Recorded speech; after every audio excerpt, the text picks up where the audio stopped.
Like another rookie of the year, huh? All right. Well, I'm going to introduce our next speaker, but real quick, I got inspired. Anybody inspired at all by what you're hearing? So in the back, I'm a yellow notepad guy, and I wrote out this. I came up with an entire plan, just invented it back there in the back row. It's called the 1% Club. How's that sound? Does that sound good to anybody? So if you'd like to be a part of the 1% Club, I'm going to offer you a chance to come to my well, I will tell you this. It's about giving. And so I'm all hot into Forward Edge. If you know Forward Edge, you all have this postcard at your deal. And some of you already give and some of you don't. But these are children that they save in Nicaragua, Honduras, Dominican Republic, Haiti, Puerto. They do stuff here in Puerto Rico. They're actually in 30 countries worldwide. And every year they literally rescue over 30,000 children, men, women, families. And so there's a QR code on the back. If you scan it with your phone, you have the opportunity to donate $100 a month. What's $100 a month to you? Probably not much. Maybe for some of you it is a lot, right? But the best time to give is when you don't have it. Because when you do have it, if you don't give when you don't have it, you won't give. So if you'll give and change the life of children at risk and women at risk and families, even men have issues and they need help, right? If you'll be a part of this, everyone write down this number. You ready? 35, everyone write down. 3524. Who knows what the significance of that number? That is my presidential suite number. Now, you're not going to charge everything for the next 2 days to 3524. I will read my bill, and I will deny you left and right, and they will find you on their private cameras. But that is my suite number. So tonight at 8:30, if you'd like to come to my presidential suite, it'll hold all of you, no problem. It's like, we walk around like, babe, where are you? This is like half the size. But it's fun. And so I'm going to do a 30-minute thing tonight for the 1% Club. And basically, this is everyone that's committed to be in Kapalua, Maui next January 2023. You have to have 20 FLQAs. You have to have 100 in your group. 100 in your group and 20 FLQA basically means you make $80,000 a year. $80,000 a year, if you divide it by 12, is well over $6,000 a month. Is that going to make your house payment, yes or no? So I want you to be able to make your house payment, possibly your house and your car payments. Just get it done in the next 12 months. But the cool thing is, the following year, that group of 100 will be 500. And 500 year two, write this down, is $400,000 a month. I mean a year. $400,000 a year. If you divide that by 12, it's $33,333 a month. That's what it is. 400,000 divided by 12. I did it back there. $33,333 a month. How many of you can pay your bills with $33,000 a month? Yes or no? So it's not the $80,000 a year, because you're all big baller real estate agents. You're like, $80,000 a year divided by 12 is like $6,500 a month, whatever it is. That's not it. Like, I could sell a home and make $10,000, $15,000, $20,000. No, it's the foundation for the $33,000 a month. And then the next year, $66,000 a month. And then the next year, $100,000. Or if you really want to hit the gas, like I'm going to teach you at the 1% Club, 17 months to $125,000 a month. Not 4 years to $100,000 a month. Could you even imagine that? I didn't believe it for me either till it happened. And then 8 months later, $200,000 a month. And then a year and 3 months later, $350,000 a month. Like Jay. Jay's doing exactly what I did. And then the next year just jumped $400,000 a month for the heck of it. Went right to $750 a month. Who wants to have that $400,000 a month, not a year jump? Anybody? And then it went to $850. Then it went to over $900,000 a month. Now, I haven't had $1 million month yet. Everyone say, okay? But the 1% Club is about changing the lives of people around you, and it's about changing the lives of those you love most, your family. And it's about giving. So if you'll give $100 a month to this, I don't need your money. I want you to give your money to this. If you'll do that today, even if you already give, maybe add 100 to it. But you could be a part of the 1% Club. We will meet every month, every week on a Zoom for 30 minutes. And I have a whole list of crazy stuff. And basically tonight, I'm going to try to scare you to not be a part of my 1% Club. because you're going to be the upper 1%. You're going to do legacy things for your grandkids' kids. It's going to be pretty crazy. But we're going to lay out what James and I did that was so absolutely like, here it is. You want to have what we have, then do what we did. And here's what we did. And you can, are you with me? So whoever I'm talking to, if there's 10 of you in my room tonight, if there's 5 of you in my room tonight, I'll see you at 8:30, 35, 24, and I have a whole list of all the fun things. By the way, out of my 1% club, I'm going to pick a Rookie of the Year. Dave Kennard and I in the back go, that's good. Why didn't we do that? I go, man, I've never been the Rookie of the Year. I think I would have got that my first year at EXP. So if you want, I'm going to pick a Rookie of the Year out of my 1% club. I'm going to pick a Most Improved. I'm going to pick a Quantum Leap Award and kind of a coach's pick, just someone I don't know, they have a crazy tear-jerking story. And then I'm going to fly all 4 of you first class, I don't care where you live, Canada, East Coast, all the way to Kapalua, Maui, first class. You ever flown first class? I didn't do it till I was like 53 years old. Now I tell Kathy, wait till there's a first class ticket or we're not going. How'd you like to be that spoiled? Like if we're not flying first class, we're not going. And it better be the lay down ones with the button. And you're like a lowrider. Hello, can you go? Hey, what's up? ¿Qué pasa? You lay there. It's like you could lay flat. Go. You wake up places. Who wants to be a lowrider in a dreamland? Like never mind. So all you have to do is scan the QR code and give to Forward Edge that rescues children. In Nicaragua, there's the largest trash dump in the world, and people discard their children with the trash, and they're abandoned orphans scampering over a 50-mile trash dump. They rescue them. It's a worthy $100. So that's my entrance fee to my 1% club if you want to be a part of that. And then we're going to get a little crazy tonight. It's only 30 minutes, by the way, at 8:30. Okay, and if it's the end of the 49er game, or I know the 49ers played last night. Oh my God, that was so awesome! Oh! If anybody watched it, you know I'm freaking out. I'm literally texting a pastor going, I'm depressed, pray for me. I'm like, this game sucks. And all of a sudden, I texted that.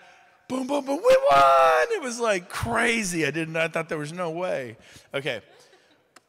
Our next speaker was one of those, not a hard no, but he told me no week after week, month after month. It felt like years. He swears it was only 18 months. But he was like, yes, no. Yes, not yet. Okay, I'm coming, wait. After this, I'm coming. Yes, no. Because Keller Williams kept making him a one-thing trainer and then a trainer for Bold and a trainer for this. And then they gave him places to go. They promoted him because he's a talented guy and his heart is to change lives. And so if he came to EXP, he'd lose all that backing. And he was really fulfilled going around training at the different market centers. But after a year and a half, he too found Gove irresistible. No, it was actually my cologne. No, it was the model. It just made too much sense. He's watching a girl. I'll let him tell you his story. But it basically tortured me, okay? He's a domestic terrorist. He tortured me. But we're excited to have you here, Joey Satariano. Give him a hand, everybody. I got him. Wow. Let's give Brent another round. Boy, I'm so honored to be here. I mean, really, it's just the talent that's here, and I'm just excited to be here, and I'm hoping to share some ideas with you today that just might have a shift, right? So let me start out with my story. As the clicker here. Perfect, my journey. I've been in real estate for about 19 years. I came from Nordstrom's department stores. I was there for 15 years. They basically raised me as a kid for 15 years old and learned service and everything like that. And real estate kept tugging at me. And 19 years later, I was just loved it. It was awesome.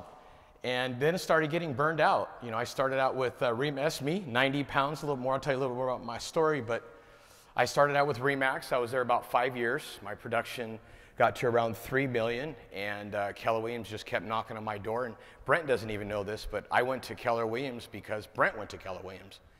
And I went to Keller Williams, and they really helped me with my production and just kept going up. And it was a journey, but I just started getting really burnt out. I mean, it was just, you guys know that. I was stuck in the transactional treadmill. you know, just going from 10 deals to 20 deals to 30 deals, you know what I mean? And just, and then having my lifestyle catch up and noticing that I even had to sell like 25 deals just to pay my bills. You guys know that, right? And then my course correction came. I use the word course correction because I believe that we're driven either by inspiration or by course corrections, right? Course corrections are very painful.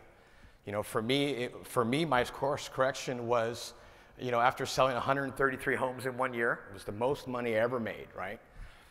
But I was actually the poorest that I ever was, right? I mean, it really got to the point where I didn't have any time with my family, didn't have any time with my kids, gained 90 pounds, like you said. I was a spokesman for the Michelin Man, you know, the tire guy. That was a joke. You guys are supposed to laugh at that. And then, you know, I had no time with my family, but the hardest thing was I thought I was doing everything right, you know. I went from being a single guy to being married and having 3 children, right, working my tail off all the time. And I thought I had it right, but the thing was, I was like, man, is this really success, you know? And then because of Brent and his tenacity, it really, he just kept loving on me, no matter what it was, as they were saying it earlier. No matter what, he's like, hey, no, I'm not gonna come, I'm not gonna come. Oh, no problem. I'll take you, you know, come out to dinner, come out to coffee, you know what I mean? Whatever it was, he just kept loving on me. And he's really inspired me throughout that time. And following my divorce, I was a single dad. I mean, literally, I was going around with my son in like a car seat, right? Changing diapers and on the conference tables at Keller Williams when no one else was looking. You know, I mean, I was so committed. And the thing was, you know, just for my love for my son and where it was like a reason for me to keep going. And you know, now I'm on the other side. Year and a half later, boom, because of Brent kicking and screaming, I came over to EXP, and it's been amazing. You guys can clap at that, by the way. But I share that story because I think if we remember and we understand the reason why we came over here, right, and we relive that reason why and that desire and the people that loved on you, then I think it makes agent attraction that much more. It almost becomes that moral obligation. So that's why I share that with you. So I currently have an amazing team with 5 agents. We do a sizable amount of business. And I work Monday through Friday. I do not work nights. I do not work weekends. I don't show homes anymore. And I'm just really trying to pass the baton because this whole transaction part of it, I fell out of love with the transaction. I just did. I fell out of love with working with buyers. I fell out of love with working with sellers. And I realized the agent is an absolute amazing customer. And being from Nordstrom's, you know, having the customer, making him first, it was huge. So that was a big turning point for me. And now I have an amazing wife. And my wife and I actually stand up, Sophia. This is my wife. You guys know Sophia. She's been absolutely incredible. Between her and I together, we built an organization of 157 agents. And it is 158, that's right. Yeah. Yeah, I tried to round out to 160. She goes, don't lie about your numbers. It's 157. So I want to share some ideas with you. So we're in 4 states and 3 countries, which is incredible, right? So I want to share some ideas with you that I think it's more mindset, right? You've heard a lot of strategies. I want to share with you a little bit of mindset, and I believe the intention and the place you're coming from will really rub off on the people that you're talking to, okay? So number 1, how did I make it? How did I make the change? Number 1, I appointed a CEO, some core beliefs, and I'll share with you a little bit more. So who is my CEO? His name is Jesus Christ. Amen. And you guys can clap at that, by the way. He's the fabric. It's really, my faith is my fabric of who I am, right? I mean, I literally get up in the morning and I'm on my knees just praying for the needs and wants of my group, right? That's just where I start from. And I really, truly believe that. That's the first question I have. What value can I bring to my group? What do they need, right? I pray for their families, the health, restoration over their marriages and their finances. Guys, how many of you in this room know me? Right? That's who I am, right? So that's really where I spend the most of my time, guys. I mean, I really believe that that's where I'm drawing my strength, and that's why I've been able to do so much with the limited amount of skill set that I have. I literally pray for supernatural solutions for my group. And I'm going to tell you guys, How many of you in this room speak a lot? Right? Have you ever been in front of a room where something smarter than you came out of your mouth? And you've never read it anywhere, and no one's ever told you that? Guess what, guys? Those are supernatural solutions. Write this down, okay? When you turn yourself over to the service of other people, you will be given the right ideas in that moment to serve the person in front of you. Let me say that again. When you turn yourself over to the service of other people, the right ideas and approaches will show up in an instant in order for you to connect with those people. And I really believe that that's been a big part of why I've been able to do what I do. Second is my core belief, and Brent has really instilled this value in me. My core belief is really that love is a business strategy. It just is. I mean, Brent is a perfect example of that. So what I mean by love being a business strategy, it just means like how well are you at loving the people in the brokerage community, right? How well are you loving them? Like I said, Brent, if he didn't love on me for a year and a half, I probably still would have been stuck on the transactional treadmill, right? So that's important for you to realize that. If you love, write this down, please. If you love your who is what? The agent. If you love your agent, if you outlove the brokerage community, if you're the one that's outloving the agent, you will win every time, right? Brent says it all the time. He says, you know what? I forbid you to come if you're happy where you're at, right? I'll help you. I'll continue inviting you to trainings. I'll do whatever I can to help you in your business, right? So love is a business strategy, and I would really take that to heart. So our goal, again, is to outlove the competition. And for those of you that know me, you realize that that really is the fabric of who I am. Most brokerages wait till someone threatens to leave for them to give the whole house away, right? Oh, I'll give you free, no fees. I'll give you a free cap. That's not, you know what that is? That's flat out manipulation, right? It's manipulation. So Brent has that awesome video about what it looks like breaking up with a broker. I tell them all the time, guys, now you tell them that, you tell your brokerage that you're leaving, you know what's going to happen? They're going to roll out the red carpet. But just remember that you keep your eyes on the prize while you're making the shift. Is this good? Okay. We believe that inspiration and love is the cornerstone of everything that we do. And that's what we do in our community. Next core belief is always ask for help.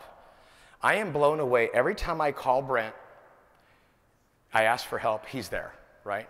I met Gene at Gene is another one that's always there, always helping out. I met him in Cabo and made some connections with him. He's done 3-way calls.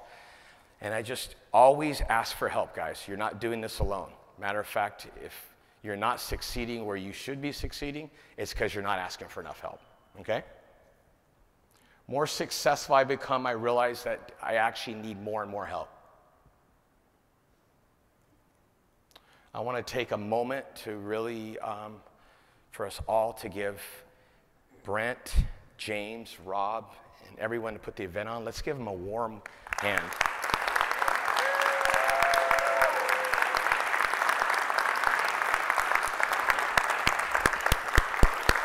Come on. No, that's you. Yes.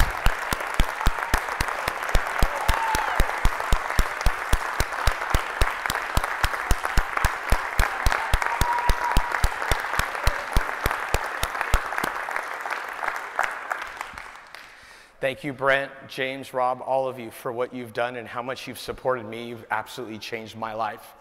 And just think about the thousands of other people's lives that are changed. And thank you for what you do. Next, we formed a community. As Brent was saying, really the hardest part about me leaving Keller Williams is I really have a heart for training and changing lives. I really believe that the person that's in front of me, if I spend enough time with them, I'll change their life. Why? Because I'm willing to be transparent with them. I'm willing to love on them with where they're at. So because of that, we formed a community. And that community is called RETN Community. It stands for the Real Estate Training Network. So what I've done is I've done a lot of trainings. I've brought in top trainers. I have over 100 hours of pre-recorded trainings. So literally somebody can log on. Anybody in my group, it's free.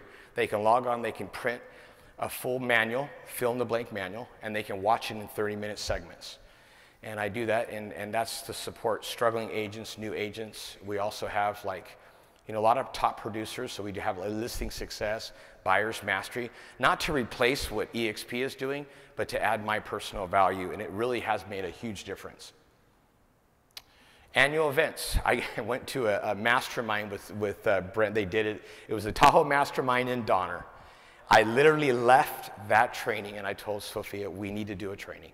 So I literally did one 3 weeks after that event. Because what is it? You know, big things, big decisions happen at big events, right? So that is one thing I encourage you is after all this, just make a big, uncomfortable decision when you leave here. And that was my first one. And that was last January. We had 29 people at the annual event. It was a Lake Tahoe Mastermind. We all had to wear masks. 29 was the most people that the hotel would even allow in there. And that was so great that we ended up doing one this year. And we sold 140 tickets this year for my second annual event. You guys can clap at that. And I called Brent and I said, Brent, I'm doing an event, please help me out. And Brent just helped me bring in, we had Sean Kokoska, we had Krista Mayshore, and we just did an amazing event. And I mean, everybody was touched. We all had amazing breakthroughs. So annual events really do help you guys out. It really is that soft recruiting. And I've just been modeling it after Brent.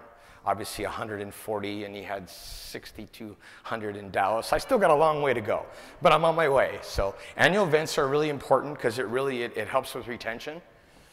So I really enjoy that and I recommend it. Monthly trainings, so I either have trainings that I bring people in, like I just brought in a boutique commercial brokerage. So I'm having my first commercial training. If you guys are in California, it's gonna be a commercial training. We're gonna have a panel at Placer County Association of Realtors, and we're gonna start building the commercial part of it. So monthly trainings are huge. And then meetings for our team and our group, we do it over Zoom every Wednesday. So that's important that, you know, I always share with someone, if you guys are struggling in your business, just invite them to the team meeting. So my group will send them, we'll talk a little about wins and you know, outside of what most brokerages don't do that, and it really helps your team, keep them motivated, keep them fired up. I'm often asked, what do you not like about EXP? And the one thing I share, there's nothing that I don't like about it. Can I tell you what concerns me? I tell this to even new recruits. What concerns me is we can set up the trainings, we can tell you where it is, but you have to show up, right? So having those regular gatherings are important. And lastly, we do bi-weekly 7 a.m. huddles, right? 7 a.m. is early, right? I think it was Dave Kennard said he had this story about, you know, if a boat's sinking, right, who do you go after? You go after the people that are swimming towards the boat or the people that are swimming away from the boat, right? You guys know the answer to that. So if people are showing up to our meetings at 7 a.m., I know that they're motivated and they're excited, and then it allows me to not offend anybody, but really to focus on the people that really want more out of their life. Okay, and then that's my beautiful wife, Sophia, and my kids. And our focus is really to stay on mission. So I really believe that we needed a mission statement. I'm just reading that book. It starts with Why by Simon Sinek. Who's read that book? That book is a game changer. I mean, literally, I started reading it. I mean, he came out, he gave me a left hook within the first 3 pages. And it just reinstills what it is. So I really feel like all of our organizations should have some kind of mission statement, give them a vision about, I think that's part of the value proposition, right? If you have a vision, what you want to do for your group, people either buy into that vision or they won't buy into that vision. And with my compelling story, my opinion of selling, you know, 133 homes, never done it, but watching how my life just really, you know, just took a spiral, right? So my thing is, what could I do to have an effect on my group, have an effect on their families? So we decided to have a mission statement. And our mission statement is, our mission is for our organization to be wealthy in all areas of their life so they can be free to create what? Free to create memories, free to, maybe it's books, maybe it's trainings, as Brent was talking about earlier with getting involved with the organization. It might be cause work. You know, I always encourage our group to say, you know, sometimes I tell my group, the one thing that might be holding you back is you might have to look past your real estate career. You might have to look past any of your financial needs. If you had all the money, what would you be doing? So I want them to really form a cause, something that really gets them up in the morning. So free to create, free to inspire, and free to love others with our time, our talents, and our treasures. I think it's important that if we can give them a mission statement to go after and they buy into it, it really is incredible. So, and our goal for 2022 is we are going to grow to 1,000 agents.